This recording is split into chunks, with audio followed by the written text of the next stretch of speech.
I'm Elia Haber for the Beirut Banyan. It's Wednesday night. It's been a rough 24 hours for most of us. I'm in Martyrs Square and I try to gather conversations with as many people as I can before and after the vigil, whether from Riyadh Salah or Martyrs Square. Here's our conversations.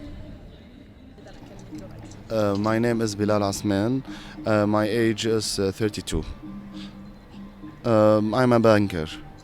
In the last 24 hours, we heard a lot and we also saw many things. What do you want to see instead, and what do you want to hear instead? I want to hear that we have a man. He will make a government, I guess, a specialist government, to make this country better, economically first. Many things happened in the last 24 hours. First one, the president's dialogue, I guess, not speech. It's so horrible. The sentences doesn't make sense. He said if anyone doesn't like the leaders, leave this country. What I want to see next, it's a new country, a new government, a new people, a new mentality in the whole country. We are one people, one hand, one thoughts, and to feel freedom about everything, freedom and what I want to talk about it, what I want to do in this country, to make effort in some places, to make this country great, because Lebanon first. We want our country first. Not anyone, not any country in Lebanon to do their agenda here in Lebanon. We want our decision here. From what you've seen and what you've heard so far, what have you learned as an individual on the street? I learned that we can do anything because we are united.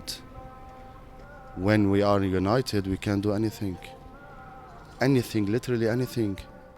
Since it's also been a month, have you seen anything on the ground or even online where you looked at it and you were like, is this Lebanon?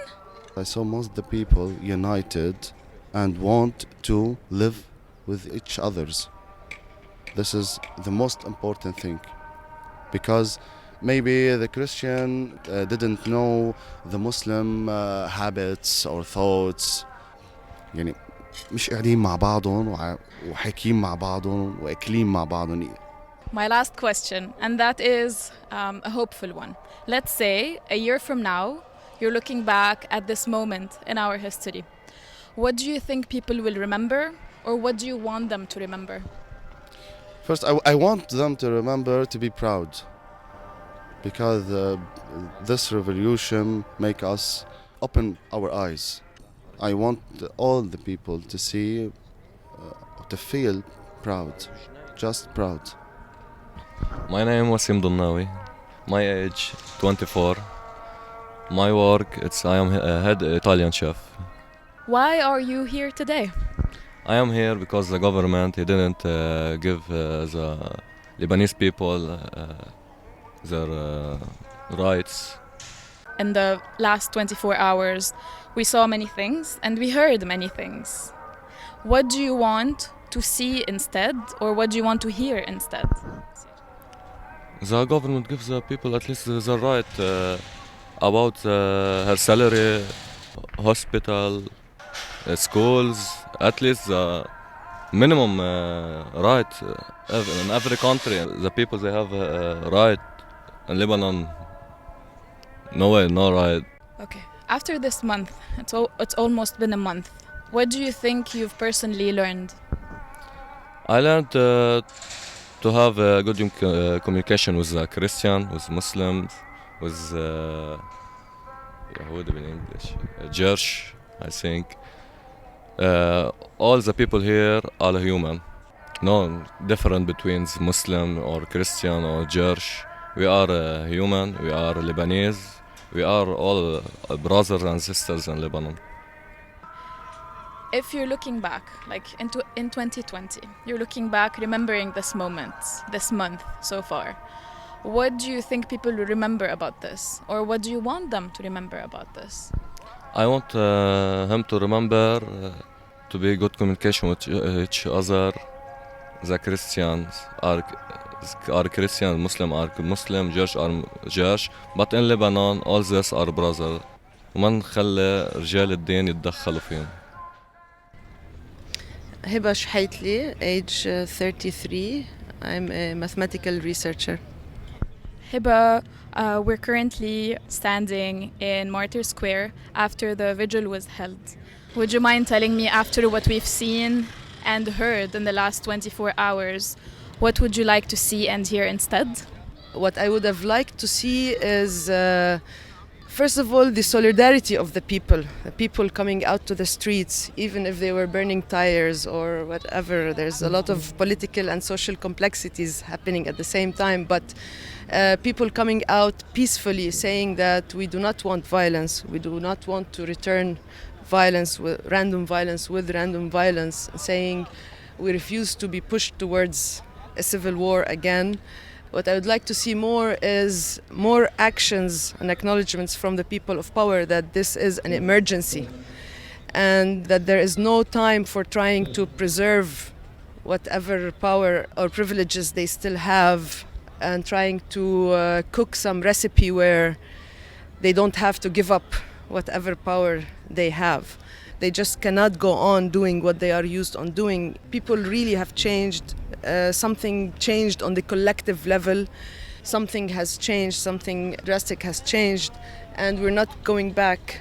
Since you were mentioning change, I would like to ask you, it's almost been a month.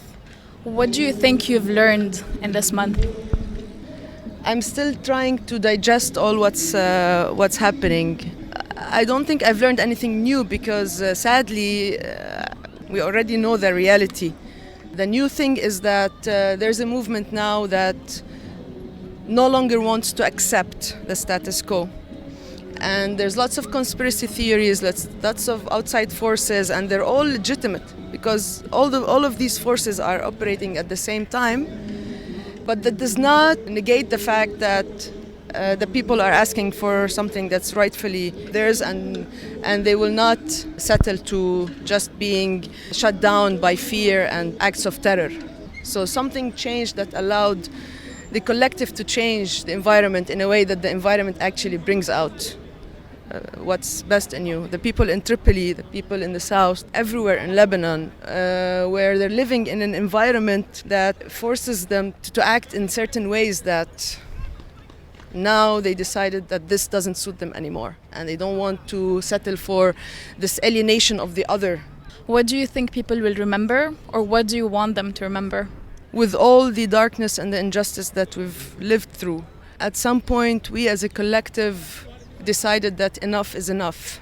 No matter what the future brings, I think this sense of a collective that if we stand together, we can say no to forces of oppression or injustice. I think this is something that's very powerful that we should hold on to.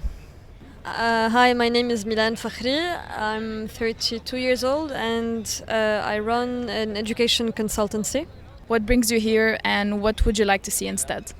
I'm sure you hear that a lot, but they say this time is different, and it is indeed, because I've been taking part in riots for the past 5 years in Lebanon, and on our good days we used to get 50 people. So yes, this time is different, and obviously there's a national feel that I haven't felt ever. I'm 32 years old and I've never felt this before. Everyone from Tripoli to Sur to Jaladib to Zoo, every part of the country is singing the same tune, and yeah, I mean you have to be robotic not to feel it. So yeah, the national feel is what's bringing me here. What do you hope to see next after such a day? I honestly wished I could have been in Babda today, not here. I'm here today to pay my tribute to yesterday's martyr. Yes, martyr can actually be used in this case very peacefully, just like everyone else. Is there anything that you would like to see happen tomorrow, given what happened today? Yeah, I'd like to see the reaction of people in power, politicians. If they don't come out of their denial, things will be very different. So I really hope that today they will make amends. They should just come out and say, listen, we hear you, we feel your pain, we're sorry. Let's see how we can fix this country up together. I really doubt they will, but I sincerely hope they will. Putting your doubtfulness and your hopefulness together, what do you think you've learned in the past month? Good question. I've learned how to be a citizen in less than 30 days, which is great. We used to get education civique at school, which was perceived as a break for everyone. So I never got to actually practice any act of civic rights or anything that comes near how to be a citizen, how to feel cohesive with the rest of our compatriots. So yeah, if it served one purpose so far, it's that. And I think it's a huge of an achievement. Have you seen anything by your fellow citizens, whether in real life or online, that you looked at and you were like, is this happening in Lebanon? It's not a specific event as much as it is very synchronized aspect of this uprising. Synchronized and spontaneous, I must say. I really urge anyone who says otherwise to to abstain from saying anything, because unless they've been on the streets, they wouldn't understand the extent of how much people are united. What do you think people will remember, or what would you want them to remember?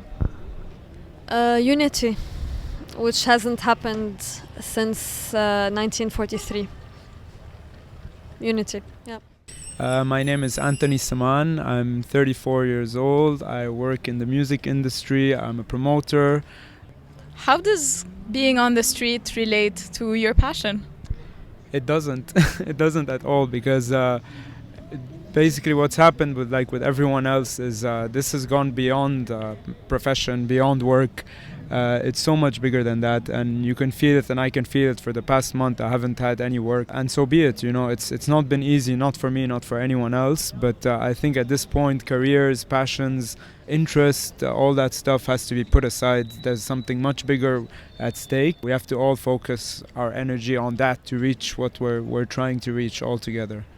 What would you like to happen next? The past 24 hours have been probably the roughest so far. The thing is, this person's family has been completely destroyed, and this kid who was there, and unfortunately we live in an era where these videos are being spread, and whether you want to see them or not, they're appearing in front of you, and you're seeing something that's gonna affect a kid's life forever, So when you think of that, that's the difficulty. What happens tomorrow in the next 24 hours, I think even today, people went to Babda, and I was really happy, and I'm glad people went to the streets, and then you see what happened in Jalladib, and you know that it can escalate. It probably will escalate, hopefully not. But tomorrow and today, I feel, should be a day of mourning. It should be a day of taking a step back and reflecting on what just happened. Someone just lost his life, and a family has just been broken, and that's an even bigger picture than what we're fighting for. We're fighting for the change of power, the change of laws, the all these things which are important to our daily lives. But what happened yesterday is really massive, and we can't ignore that it can happen again. It's a nasty thing to think about. So in a month, you expect these things to happen. Is there anything that surprised you? There was the Women's March here, and I came down as well to see that. That was arguably one of the most emotionally charged moments of the whole thing, because it reminded me a bit of right now today, seeing people with the candles, except that when you have that many women, you realize that in truth they've been the front line from day one. Without them, we'd be getting beaten up every day. Even today in Jalladib, you didn't see any woman there. That's why it went like this. What do you hope people will remember a year from now if they're looking back on this day, on this month? Maybe a real new independence, maybe. because I don't think we've been independent. I mean, even next week is supposed to be Independence Day. I don't feel it's not right. It's just not right. It has nothing to do with the country being off a mandate or being a country on its own. It's more about being ready to take a country forward, and I don't think we've been capable of doing that since the war.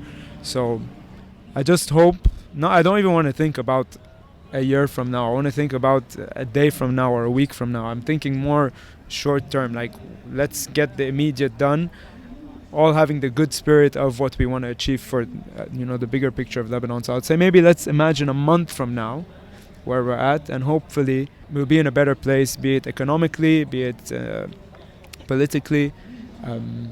As long as people are like this and doing positive things, then yeah, we're hopefully going in a good place. Hopefully. Elia Haber signing off from Martyrs Square for the Beirut Banyan.